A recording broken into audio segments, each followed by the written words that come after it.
Hey my YouTube family, कैसे हैं आप सब। आई होप आप सब अच्छे होंगे, घर में स्वस्थ होंगे। चलिए कहानी को आगे बढ़ाते हैं। रुद्र और किट्टू की कहानी एपिसोड 5। निहाल जब गार्डन में आया तो उसकी नज़र नील पर गई, जो गार्डन में लगे हुए एक झूले पर बैठा था। निहाल भी आया और नील के पास आकर बैठ गया। तभी निहाल ने नील से पूछा, तेरे और रुद्र के बीच में लड़ाई हुई है। नील ने सामने की तरफ देखते हुए सीरियस टोन में कहा, हाँ। निहाल ने हैरान होते हुए पूछा, लेकिन क्यों, किस बात पर। नील ने एक लंबी सांस ली और फिर बोला, वो इसलिए क्योंकि रुद्र को किट्टू की थोड़ी सी भी खुशी बर्दाश्त नहीं होती। फिर नील ने उस दिन जो हुआ निहाल को सारी बात बता दी। तो निहाल ने थोड़ा परेशान होते हुए कहा, बस यही बाकी रह गया था। अब रुद्र ने किट्टू पर हाथ उठाना भी शुरू कर दिया। निहाल ने एक गहरी सांस लेकर कहा, मुझे तो डर है निहाल कि कहीं रुद्र के गुस्से की आग में ये लड़की जल ना जाए। नील भी परेशान होते हुए बोला, निहाल, रुद्राक्ष किट्टू को बहुत ज़्यादा टॉर्चर कर रहा है। जब इससे भी उसका मन नहीं भरा तो वो सोनम को लेकर आया है, जो दिखने में भी कैरेक्टरलेस लग रही है। तुम्हें क्या लगता है रुद्राक्ष सोनम से शादी कर लेगा तो खुश रहेगा? बिल्कुल भी नहीं। साफ साफ दिख रहा है कि वो लड़की एक डाल पर बैठने वाली नहीं है। नील का साथ देते हुए निहाल भी उसकी हाँ में हाँ मिलाते हुए बोला, पता नहीं क्या चल रहा है इसके दिमाग में। सोनम तो वैसे भी इसे बिल्कुल पसंद नहीं है। पता नहीं क्या होगा किट्टू और रुद्र के इस रिश्ते का। रुद्र को इस बारे में सोच कुछ सोच भी नहीं रहा है।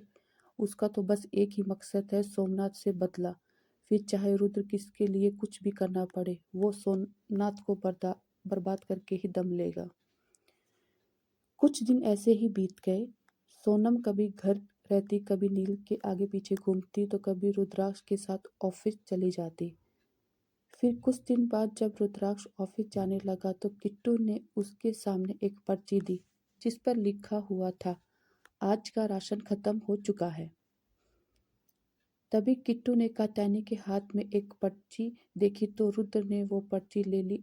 रुद्र ने एक नज़र सोई हुई किट्टू को देखा, फिर उस पर्ची को पढ़ने लगा, जिसमें लिखा था, रुद्र जी, घर का राशन खत्म हो गया है, आप प्लीज मंगवा दीजिए। रुद्र ने पर्ची पढ़कर जेब में रख ली और फिर वो वहां बिना खाए अपने कमरे में चला गया। वहां से एक ब्लैंकेट लेकर आया और किट्टू को कवर कर दिया। फिर रुद्राक्ष अपने कमरे में जाकर सो गया। अगले दिन जब नील अपना खाना लेकर बाहर चला गया तो रुद्र ने अपनी जेब से नोटों की गड्डी निकालकर टेबल पर रखते हुए किट्टू से कहा, यह लो पैसे और खुद जाकर ले आना राशन। मैं कोई तुम्हारा नौकर नहीं हूँ, बल्कि तुम मेरी नौकर हो, इसलिए चुपचाप पैसे उठाओ और खुद चली जाना टाइम से। इतना कहकर रुद्र ऑफिस चला गया। किट्टू ने बिना कुछ कहे पैसे लिए और बाजार चली गई। बाजार रुद्र के फार्म हाउस से 4 किलोमीटर दूर था। किट्टू ने वो रास्ता पैदल ही तय किया, क्योंकि वो कोई पब्लिक ट्रांसपोर्ट की फैसिलिटी नहीं थी। किट्टू ने बाजार से बहुत सारा सामान खरीदा, जिसकी वजह से किट्टू उस सामान को ठीक से उठा भी नहीं पा रही थी। फिर भी वह कोशिश करते हुए धीरे धीरे चल रही थी। अभी किट्टू 1 किलोमीटर ही चली थी कि रात हो गई और तभी बिजली कड़कने लगी। हल्की हल्की बारिश भी शुरू हो गई, जिससे अब किट्टू को डर बढ़ने लगा। चारों तरफ खेत ही खेत थे, हवा चल रही थी, बिजली कड़कने लगी, हल्की हल्की बारिश होने लगी। किट्टू का डर बढ़ रहा था। किट्टू मन ही मन, अब मैं क्या करूं, जल्दी से घर कैसे जाऊं।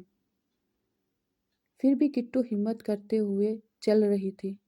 जब बारिश तेज होने लगी, किट्टू भीग गई और ठंड से ठिठुरते हुए कांपने लगी। तभी वहां अचानक से रुद्र की गाड़ी आ गई। रुद्र का ड्राइवर गाड़ी से बाहर आया और उस ड्राइवर ने किट्टू से कहा, मैम, ये सामान मुझे दे दीजिए। इस पर किट्टू ने सारा सामान ड्राइवर को दे दिया। फिर ड्राइवर ने सामान कार में रख किट्टू से कहा, मैम, सर ने कहा आप पैदल आ जाइए। यह सुनकर किट्टू हैरान हो गई, पर वो कुछ भी नहीं बोल सकती थी। इसलिए हाँ में गर्दन हिला दी। ये कहकर वो ड्राइवर वहां से चला गया। किट्टू बारिश में खड़ी भीगती हुई गाड़ी को जाते हुआ देख रही थी। थोड़ी देर में गाड़ी किट्टू की आंखों से ओझल हो गई। किट्टू ने अपने दुपट्टे से खुद को कवर किया और धीरे धीरे चलने लगी। रुद्र अब घर पहुंच चुका था। जब रुद्र घर आया तो सोनम और निहाल भी वहां थे। फार्म हाउस पहुंचकर ड्राइवर सारा सामान अंदर लेकर आया और किचन में रख दिया। ड्राइवर को देख निहाल और नील सावलिया नजर से रुद्र को देख रहे थे, जैसे वो पूछना चाहते हो किट्टू कहाँ है। रुद्र ने सोनम को देखकर कहा, सोनम, आज खाना तुम बना दो, किट्टू को आने में 2 घंटे लग जाएंगे। रुद्र की बात सुनकर नील निहाल एक दूसरे को हैरानी से देखने लगे। निहाल भी गुस्से में बोला, इतनी बारिश में कहाँ छोड़कर आ गया उसे? तेरे सीने में दिल है भी या नहीं? इंसानियत के नाते ही ले आता, पता नहीं कहाँ होगी, और अगर उसे कुछ हो गया तो? यह सुनकर रुद्र ने गुस्से में कहा, मेरे और मेरी बीवी के बीच में किसी को आने की जरूरत नहीं है। निहाल ने भी दांत पीसते हुए कहा, ना खुद तू जाएगा ना मुझे जाने देगा। पर रुद्र, वो एक लड़की है, किसी ने उसके साथ कुछ गलत कर दिया तो? रुद्र को याद आया, वो पहली बार किट्टू से मिला था तो कुछ आदमी उसके पीछे पड़े हुए थे। ये याद करते ही रुद्र को गुस्सा आ गया और वो निहाल से गाड़ी की चाबी लेकर घर से बाहर निकल गया। रुद्र ने गाड़ी स्टार्ट की और किट्टू को ढूंढने लगा। रुद्रांश ने जहाँ किट्टू को छोड़ा था, रुद्रांश वहां जाकर किट्टू को ढूंढने लगा, लेकिन वहां किट्टू नहीं थी। बारिश बहुत तेज हो रही थी, बहुत जोर से हवाएं भी चल रही थी। उसे किट्टू कहीं पर दिखाई नहीं दे रही थी। अब रुद्र को कहीं ना कहीं इस बात का डर लगने लगा कि कहीं किट्टू के साथ कोई अनहोनी ना हो गई हो, और ये सोचकर रुद्र बेचैन होकर इधर उधर किट्टू को ढूंढने लगा। किट्टू को ढूंढने में रुद्राक्ष भी पूरा भीग चुका था। तभी उसे एक पेड़ के नीचे एक लड़की बैठी हुई दिखाई दी। रुद्राक्ष समझ गया कि हो ना हो यह किट्टू ही है। रुद्राक्ष बिना एक सेकंड गवाए किट्टू के पास गया। किट्टू ने अपने पतले से दुपट्टे से खुद को कवर किया हुआ था और चुपचाप पेड़ के नीचे बैठी हुई थी। अब किट्टू के अंदर इतनी हिम्मत भी नहीं थी कि वो बारिश में और चल सके। उसके होठ ठंड से थरथरा रहे थे। रुद्र ने जब उसे देखा तो उसके हाथ को पकड़कर उसे उठाते हुए कहा, किट्टू घर चलो। रुद्राक्ष इस वक्त किट्टू पर गुस्सा तो नहीं था, लेकिन प्यार से बात भी नहीं कर रहा था। रुद्राक्ष जब किट्टू को बाजू पकड़कर उठाया तो उसने देखा किट्टू के हाथ में एक छोटा सा पप्पी है, जिसे किट्टू ने अपने दुपट्टे में छुपाया हुआ था। किट्टू ने कांपते हुए रुद्र की तरफ देखा, जैसे कह रही हो, क्या हम इस पप्पी को घर ले जा सकते हैं? इस पर रुद्र ने कोई रिएक्ट नहीं किया और किट्टू को खींचकर गाड़ी में बैठा दिया। दूसरी तरफ फार्म हाउस में निहाल ने सोनम को देखा और कहा, सोनम, जल्दी खाना बना लो, अगर नहीं बनाओगी तो रुद्राक्ष का रुद्र रूप देख ले लोगी। सोनम, तुम्हें पता है ना रुद्र को कितना गुस्सा आता है, और अगर तुमने खाना नहीं बनाया तो पता नहीं वह तुम्हारे साथ क्या करेगा। ऐसा ना हो कि किट्टू को ले आए और तुम्हें बारिश में बाहर छोड़ आए। निहाल की बात सुनकर सोनम थोड़ा डर गई। उसने मन ही मन कहा, मुझे तो खाना बनाना आता ही नहीं, मैं क्या बनाऊं? यूट्यूब से देखकर कुछ बना देती हूँ, कम से कम रुद्र मुझ पर गुस्सा तो नहीं होगा। फिर सोनम ने अपने मन ही मन कहा, हाँ, यूट्यूब से देखकर खाना बना देती हूँ, अगर नील खाएगा तो क्या पता नील मुझे इम्प्रेस हो जाए। सोनम ने यूट्यूब से एक वीडियो निकाली और उसे देखकर कुकर में दाल चढ़ा दी। 15 मिनट तक भी कुकर की सीटी नहीं आई। सोनम ने कुकर को हिला डुला कर देखने लगी।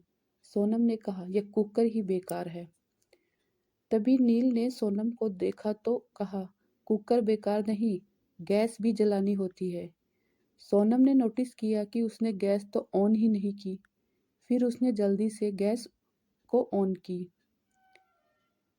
सोनम नील की तरफ मुस्कुराते हुए, चलो कुछ और बनाते हैं, इतना कहकर उसने सब्जी को काटना शुरू किया। नील सोनम को सब्जी काटते हुए देख वहां से भाग गया, क्योंकि सोनम अनानास काट रही थी। नील मन ही मन उसे फ्रूट और वेजिटेबल्स में अंतर भी नहीं पता, और ये रुद्राक्ष से शादी करेगी। सोनम ने जैसे तैसे करके रोटियां और दाल तो बना ली, लेकिन पूरे किचन का सत्यानाश कर दिया। पूरे किचन में आटा, सब्जी, दाल, चावल सब कुछ बिखेर कर रख दिया। सोनम ने खाना बनाकर डाइनिंग टेबल पर रखा और फिर खुद को फ्रेश करने के लिए बाथरूम में चली गई। तब तक रुद्रांश की गाड़ी फार्म हाउस आकर रुकी। रुद्राक्ष ने देखा किट्टू ऑलमोस्ट बेहोश हो चुकी है। रुद्राक्ष किट्टू को बाहों में उठाया और अपने कमरे में जाकर लिटा दिया। रुद्रांश से वो छोटा पप्पी भी उतर गया, जो रुद्र किट्टू के पीछे पीछे हॉल में आ गया। नील ने उसे उठा लिया। रुद्राक्ष जब किट्टू को गोद में उठाकर अंदर ले आ रहा था, नील और निहाल ने तो देखा था, लेकिन सोनम वॉशरूम में थी। उसने रुद्राक्ष को आते हुए नहीं देखा। रुद्राक्ष नीचे आया और वॉचमैन के पास आकर बोला, तुम जल्दी से जाओ और अपनी वाइफ को बुला लाओ, वह किट्टू के कपड़े चेंज कर देगी। किट्टू बहुत देर से भीग रही थी, उसे ठंड लग जाएगी। वॉचमैन थोड़ी हैरानी तो हुई, लेकिन रुद्राक्ष का ऑर्डर था, इसलिए वह जल्दी से अपने घर जाकर अपनी बीवी को बुला लाया। फार्म हाउस के पीछे वाले हिस्से में वॉचमैन और उसकी बीवी रहते थे। वॉचमैन की बीवी मालती जब किट्टू के कपड़े चेंज कर रही थी, तो उसने किट्टू की कमर पर एक बड़ा सा जला हुआ निशान देखा, जिसे देख मालती को दुख हुआ। उसने मन ही मन कहा, मालिक कितने बुरे हैं, अपनी बीवी को कोई ऐसे जलाता है। घर का सारा काम तो करती है मालकिन, फिर भी मालिक का मन नहीं भरता। इतनी नाजुक सी बच्ची को जला भी दिया। पता नहीं भगवान कहाँ सो रहे हैं, जो इस मासूम सी बच्ची को मालिक इतना दर्द दे रहे हैं। वॉचमैन की बीवी मालती ने किट्टू की कपड़े चेंज किए और अच्छे से ब्लैंकेट से कवर कर दिया। मालती नीचे आई। उसने रुद्राक्ष की तरफ देखकर हाथ जोड़कर कहा, मालिक अब हम जाएं? रुद्राक्ष ने हाँ में गर्दन हिला दी। मालती चली गई। निहाल नील दोनों देख रहे थे, लेकिन दोनों ने कुछ नहीं कहा, क्योंकि वह जानते थे रुद्राक्ष और किट्टू के बीच में फिजिकल कुछ भी नहीं है। इसलिए उसने मालती को बुलाया था। रुद्राक्ष जैसा भी था, गुस्से वाला था, ईगल पर्सनैलिटी, ईगो, लेकिन उसने कभी भी किट्टू को ना तो गलत नज़र से देखा, ना ही गलत नज़र से छुआ। थोड़ी देर में सोनम भी फ्रेश होकर आ गई। उसने रुद्राक्ष को देखा, जो पूरा भीगा हुआ था। सोनम ने रुद्राक्ष से कहा, किट्टू को ले आए? रुद्राक्ष ने बस हाँ में गर्दन हिला दी। सोनम ने कहा, रुद्राक्ष जाओ, जाकर तुम भी चेंज कर लो और डिनर कर लो, मैंने डिनर बना दिया। नील, निहाल और रुद्राक्ष तीनों डाइनिंग टेबल पर बैठ गए। तीनों ने खाना देखा तो उनकी भूख जैसे मर ही गई हो। नील ने बाउल का ढक्कन हटाया तो जली हुई दाल देखकर कहा, मुझे याद आया, मेरा तो आज व्रत है। इतना कहकर नील चला गया। निहाल ने भी जब डिनर देखा तो कहा, आज मैंने भी बहुत हैवी लंच कर लिया। भूख तो मुझे भी कुछ खास नहीं है, मैं तो बस थोड़ा सा दूध पीकर सो जाऊंगा। रुद्राक्ष डिनर को ऐसे देख रहा था जैसे कहना चाहता हो, दोनों कितने चालाक हैं। दोनों इस खाने को देखकर खिसक गए। अब मैं क्या करूं, ये खाना खाऊं कि नहीं? किट्टू के हाथ का खाना खाकर मुझे तो इस डिनर को देखकर उल्टी आ रही है। अगर नहीं खाऊंगा तो नील और निहाल दोनों मेरा मजाक बनाएंगे, और अगर खा लूं तो ये गले से नीचे नहीं उतरेगा। रुद्राक्ष ने भी अपने गुस्से को सहारा लेते हुए चम्मच को टेबल पर मारते हुए कहा, मुझे भूख नहीं है, और चुपचाप स्टडी रूम में चला गया। अब सोनम को गुस्सा आ गया, जब भूख ही नहीं थी तो मुझे खाना बनाने के लिए कहा क्यों? मैंने इतनी मेहनत से खाना बनाया और इन तीनों बहाने मारकर चले गए। मुझे क्या, रहो भूखे, मैं तो खाना खाऊंगी, आखिर मैंने पहली बार खाना बनाया है। यह कहकर सोनम ने जैसे ही निवाला अपने मुंह में डाला, उसे तभी के तभी उल्टी हो गई। Thank you for watching my story video. Please guys channel को सब्सक्राइब कीजिए। आई होप आपको कहानी अच्छी लगी हो। प्लीज़ कमेंट करके बताना आपको ये कहानी कैसी लगी। रुद्र और किट्टू की story. Please guys, thank you.